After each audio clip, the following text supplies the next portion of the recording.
नमस्कार प्रिय मित्रों, मैं ज्योतिषकार कमल आपका हार्दिक अभिनंदन करता हूं आपके अपने इस प्यारे यूट्यूब चैनल एस्ट्रो कमल में। मित्रों, एक पंजाब की लड़की थी अमिता भाटिया। उसका मेरे को फोन आया था एक दिन। उसने अपनी माँ को कुछ ऐसा बोल दिया था जिसके कारण से उसकी माँ को बड़ा दर्द हुआ था, बहुत परेशानी हुई थी। अंदर से ऐसे फूट फूट करके वो रोई थी और उस फूट फूट करके रोने के बाद में कुछ दिनों के बाद उसकी मां चल बसी। अब अमिता की जिंदगी में ऐसा हुआ कि उसकी जिंदगी के सारे प्रगति के रास्ते अवरुद्ध हो गए। उसका शरीर बीमार रहने लगा, मन उसका कलुषित रहने लगा और उसको लगा कि ये जो मां को उस दिन ऐसा बोल दिया था, इस कारण से अमिता की जिंदगी में इस प्रकार का श्राप पैदा हो गया। एक अमिता ही नहीं, आप सबकी जिंदगी में, हम सब की जिंदगी में कोई ऐसा कर्म हो सकता है जो श्राप बन करके, हाय बन करके, बद्दुआ बन करके, दुआशीष बन करके हमारी जिंदगी में शामिल हो गया हो। और वो एक कारण ऐसा है कि हम लाख देवों की मन्नत मांग ले, लाख पूजा पाठ कर ले, बहुत कुछ तीर्थ यात्राएं कर ले, सारा कुछ करके थक गए। ये जो उपाय हम लोग यूट्यूबर बताते रहते हैं यूट्यूब पर, ये सारे उपाय करके देख ले, कुछ नहीं होता, कोई फर्क नहीं पड़ता, किसी से कोई हलचल नहीं होती जिंदगी में और जिंदगी जैसी है वैसी की वैसी चलती रहती है। घटिया हो गई है, खराब हो गई है, अवनति कारक हो गई है, बीमार हो गई है, मानसिक हानियां हो रही है, सामाजिक हानियां हो रही है, ऐसी बहुत सारी कलुषितताएं बढ़ गई आपकी जिंदगी में। तो इसका एक कारण ये हो सकता है कि आपने पिछले जन्मों में या इस जन्म में कोई ऐसा कृत्य कर दिया है जिसके कारण से सामने वाले किसी व्यक्ति के मन से श्राप श्रावित हो रहा है। अब देखिए, श्राप क्या होता है कि आप जाने अनजाने में भी कोई ऐसा काम कर देते हैं जिससे श्राप पैदा हो जाता है। जैसे आप बस से आ रहे हो किसी से और बस खचाखच भरी है, आपके पास गलती से एक प्रेग्नेंट लेडी आके खड़ी हो गई। आपके पास सीट है, आप सीट पे जमे हुए बैठे हैं, हिल ही नहीं रहे हैं। उस औरत की दृष्टि आप पर है कि आप सीट पर जमे हुए बैठे हैं और उसको सीट नहीं दे रहे हैं और वो प्रेग्नेंट औरत दुख पा रही है, पेट में बच्चा लिए, उसको बहुत बड़ी तकलीफ हो रही है, तो वो श्राप देती नहीं है। श्राप को देना नहीं पड़ता। श्राप का भीतर मन से रिसाव होता है, वो आपके लिए उसके मन से रिसाव होगा।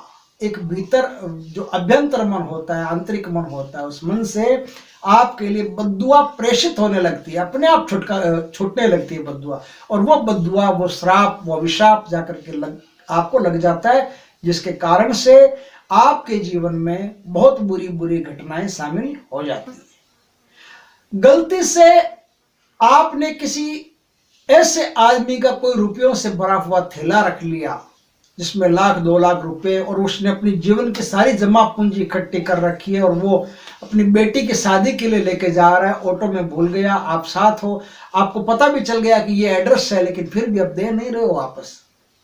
तो अब वो आदमी चाहे कितनी दूर बैठा हो, उसके मन से एक श्राप रिसाव होगा जो आपका विध्वंस कर देगा। कितनी कोशिश कर लो, हम यूट्यूबर लाख कोशिश कर ले आपको बढ़िया से बढ़िया चीज बताने की, लगेगी नहीं, लग ही नहीं सकती, सवाल ही नहीं उठता। आपको परेशानी भुगतनी पड़ेगी, आपको दुख भुगतना पड़ेगा।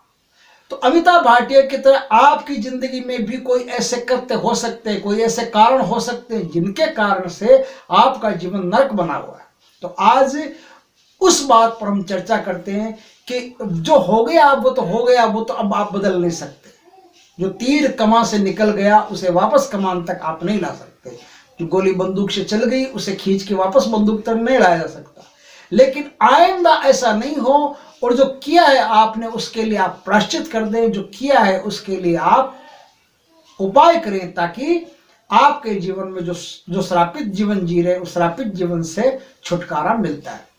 अब इसमें छोटी सी बात है कि आपको पता कैसे चलेगा कि आपका जीवन श्रापित है, कोई कारण है। तो 4-5 ऐसी स्थितियां बताता हूं जो जन्म कुंडली के आधार पर, हाथ के आधार पर आपको पता चल जाएगा कि आपका जीवन श्रापित जीवन है। यदि किसी भी तरह से आपकी जन्म कुंडली में राहु खराब हो, राहु पाप मध्यत में हो, राहु अष्टम स्थान हो, कोई भी बुरी स्थिति में राहु हो, कमजोर अंशों में हो, पीड़ित हो गया हो, इस प्रकार की कोई भी स्थिति रहेगी तो आपका जीवन श्रापित जीवन है। अगर आपकी कुंडली में सूर्य और शनि एक साथ बैठ गए हो, सूर्य शनि का युति संबंध हो या दृष्टि संबंध हो, या तो 7वें स्थान से एक दूसरे को आपस में देख रहे हो, या सूर्य शनि एक साथ बैठे हो, किसी भी भाव में बैठे हो, कहीं भी बैठे हो, आपका जीवन श्रापित जीवन है। और श्रापित जीवन है तो जो मैं उपाय बताता हूं वो आपको करने चाहिए। आपकी कुंडली में राहु के साथ में बृहस्पति बैठ गया हो तो ये पुरोहितों का, गुरुओं का, आचार्यों का, साधुओं का, संतों का आपके जीवन में श्राप चल रहा है। और ऐसा श्राप चलने के कारण आपकी जिंदगी का विध्वंस हुआ जा रहा है। आपकी जिंदगी में बहुत बुरे बुरे कारनामे घट रहे हैं। गुरु चांडाल योग यदि आपकी कुंडली में है तो विधिवत उसकी शांति करवानी पड़ती है, और जो उपाय बताता हूं वो उपाय भी करने पड़ते हैं। आपकी कुंडली में किसी भी प्रकार से राहु के साथ शनि दृष्टि संबंध रखता हो या राहु के साथ शनि बैठा हो तो प्रेत श्राप नाम का दोष पैदा होता है। और यह दोष जब पैदा होता है तो आदमी की जिंदगी के कुछ साल तो आराम से बीत जाते हैं, लेकिन जैसे जैसे वृद्धावस्था आती है उसका सब कुछ उसके हाथ से निकलता जाता है। उसकी सुख, शांति, शारीरिक सुख, मानसिक सुख सब कुछ मटिया मेट होने लगता है और अर्थ संबंधी उसे नुकसान पर नुकसान लगते हैं और उसका स्टेटस 0 हो जाता है, माइनस में पहुंच जाता है, ऋणात्मक जीवन जीने लगता है और ऐसा दर्द भरा जीवन जीने लगता है जो श्राप के कारण होता है और जिससे मुक्ति इन उपायों से संभव है, जो आप यदि करेंगे, यदि आपकी जिंदगी में ऐसा है तो करेंगे तो बढ़िया रहेगा। अगर आपके हाथ के बीचों बीच तिल है तो आप एक श्रापित जीवन जी रहे हैं। हाथ के बीचों बीच, हथेली के बीचों बीच अगर तिल है तो आप एक श्रापित जीवन जी रहे हैं। और श्रापित जीवन जीने से बहुत सारी परेशानियां आपकी जिंदगी में बिना इच्छा के ही शामिल हो गई है, बिना जरूरत के ही शामिल हो गई है। ये शामिल आपने किए, कोई अन्य इसका दोषी नहीं है। तो अगर ऐसा है तो आपको क्या करने से छुटकारा मिल जाएगा, उन सब बातों पर आज हम चर्चा करते हैं। एक तो सबसे पहली बात तो मैं बता देता हूं कि 4 प्रकार के ऐसे वृक्ष होते हैं जो वृक्ष यदि आप शापित, अगर शापित नहीं है तो उगा देंगे तो जिंदगी में कभी श्राप का काम ही नहीं पड़ेगा, हमेशा आपका रास्ता बढ़िया ही रहेगा। और यदि श्रापित है और इन 4 वृक्षों को उगा दिया तो आपके श्राप धीरे धीरे गल करके कटना शुरू हो जाएंगे और कुछ वर्षों में, कुछ महीनों में आपका जीवन एकदम सुचारू, प्रतिष्ठित, सम्मानदायक, सफलतादायक हो जाएगा। कौन कौन से 4 वृक्ष हैं? एक तो सबसे पहले पीपल का वृक्ष, फिर आपकी जिंदगी में नीम का वृक्ष, फिर आपकी जिंदगी में पीपल का वृक्ष, नीम का वृक्ष, अशोक का वृक्ष और बिल्वपत्र का वृक्ष। पीपल, नीम, अशोक और बिल्वपत्र, ये 4 वृक्ष ऐसे हैं जिनका 9 की संख्या में, जैसे 9 ही पीपल के वृक्ष होने चाहिए, 9 ही बिल्वपत्र होने चाहिए, 9 ही अशोक के वृक्ष होने चाहिए और 9 ही नीम होने चाहिए। इन 4 वृक्षों को 9 की संख्या में आप 9 की संख्या में या तो किसी राजमार्ग पर उगाओ या राहगीर जहां आते हैं जाते हैं रोज उन मार्गों पर आप उगाओ। एक साथ नहीं उगा सकते, कोई दिक्कत नहीं है, आप एक एक करके भी उगा सकते हो। इस प्रकार से आपको, आप जब भी उगा लोगे आपके पेड़ फलीभूत हो जाएंगे, फलने फूलने लगेंगे, तब आपको इसका फल मिलना शुरू हो जाएगा।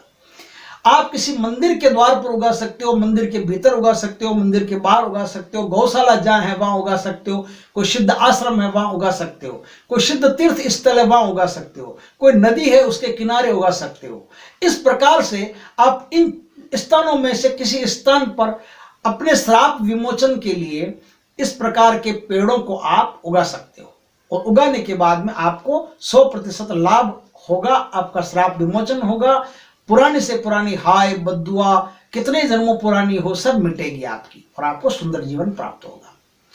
दूसरा एक बढ़िया उपाय है, उसका भी आप पालन करें, उसे याद रख करके करें। उसमें क्या होता है कि एक तो आपको भीमसेनी कपूर लाना पड़ता है, बढ़िया भीमसेनी कपूर, कहीं से कोई बढ़िया दुकान हो विश्वसनीय, वहां से बोलना कि मेरे को केमिकल वाला वो गोली नहीं चाहिए, भीमसेनी कपूर चाहिए एकदम ओरिजिनल। तो भीमसेनी कपूर ओरिजिनल लाना पड़ेगा। और लानी पड़ेगी आपको खस की जड़। खस की जड़ आती है, आप ऑनलाइन भी चाहो तो मंगा सकते हो, ऑनलाइन भी खस की जड़ मिलती है। तो खस की जड़ लानी पड़ेगी, खस की जड़, भीमसेनी कपूर और अशोक वृक्ष के कुछ पत्ते लाने पड़ेंगे। वो पत्ते सूख जाए तो आप काम में ले सकते हैं। इन सब को जड़ सूख जाए, अशोक के पत्ते सूख जाए, सूखी हुई ये चीजें हो, इनका अच्छी तरह से पाउडर बनाएं।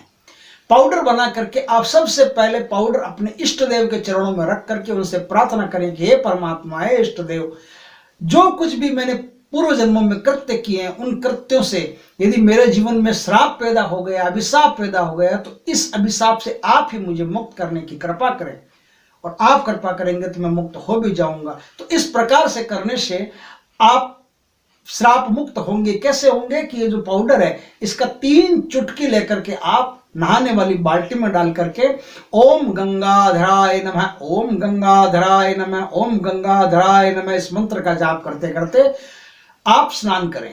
इस प्रकार से स्नान करने से आपका श्राप विमोचन होगा और श्राप धीरे धीरे कम पड़ करके पूरा एक दिन खत्म हो जाएगा। आप सुबह अर्ली मॉर्निंग उठें तो उठने के साथ ही आंख नहीं खुलनी चाहिए, उससे पहले कुछ देर आप ओम नमो भगवते रुद्राय, ओम नमो भगवते रुद्राय, ओम नमो भगवते रुद्राय इस प्रकार से मंत्र का आप काफी देर तक जाप करें। कुछ 5 मिनट कर ले, लेकिन करना आपको आपके लिए अनिवार्य। 5 मिनट इस मंत्र का जाप करें तो आपके सारे जो श्राप है, अभिशाप पूर्व जन्मों के, वो शिव जी कम कर देंगे। सजा तो मिलेगी, दंड तो मिलेगा, उसमें तो कोई दो राय नहीं है, लेकिन ये हो सकता है कि सूली के स्थान पर सूल मिल जाए, कोई बहुत बड़ा भाला रुपने वाला उसकी जगह छोटा मोटा कोई कांटा चुभ जाए, बस यहां तक भगवान बदल सकते हैं। पूरा तो भगवान भी चेंज नहीं करते, वो कहते हैं नहीं किया है तो थोड़ा सा तो भोगना ही पड़ेगा, इसे पता कैसे चलेगा कि आपने किया है। तो इस प्रकार से आप अपने श्रापों से मुक्त हो सकते हैं। दूसरी बात है, इसमें सबसे बढ़िया चीज एक और है, वो श्राप विमोचन स्तोत्र है, दिव्या अपराध विमोचन स्तोत्र। वो मैं यहाँ नहीं दूंगा, यहाँ दूंगा तो वीडियो बहुत लंबा हो जाएगा। वो मैं पूरा का पूरा एक वीडियो बना करके, आप कहेंगे तो पूरा का पूरा वीडियो बना करके आपको दे दूंगा। उसको सिर्फ आप सुनते रहिए, पढ़ना भी नहीं आता है कोई दिक्कत नहीं है, क्योंकि इनमें ऐसा होता है कि या तो आप सुनाओ, या आप खुद पढ़ो, या आप सुन लो, तो भी एक ही फल होता है। तो आप सिर्फ सुनते रहिए। वो श्राप विमोचन का मैं वीडियो बना करके अर्थ सहित आपको दे दूंगा, ताकि आप उसे सुनते रहेंगे तो आपको लाभ रहेगा। जिस किसी भी भाई को आपको लगता है कि इस प्रकार की परेशानी हो सकती है, तो उसे ये वीडियो जरूर शेयर करें, लाइक करें, कमेंट करें, और यदि पहली बार आप हमारे चैनल पर पधारे हैं तो चैनल को सब्सक्राइब करें। पास में जो बेल आइकन का बटन है वो दबा दें, ताकि हमारे ज्ञानवर्धक जानकारीपूर्ण वीडियो सबसे पहले आपके पास आ सके। जय श्री कृष्ण मित्रों।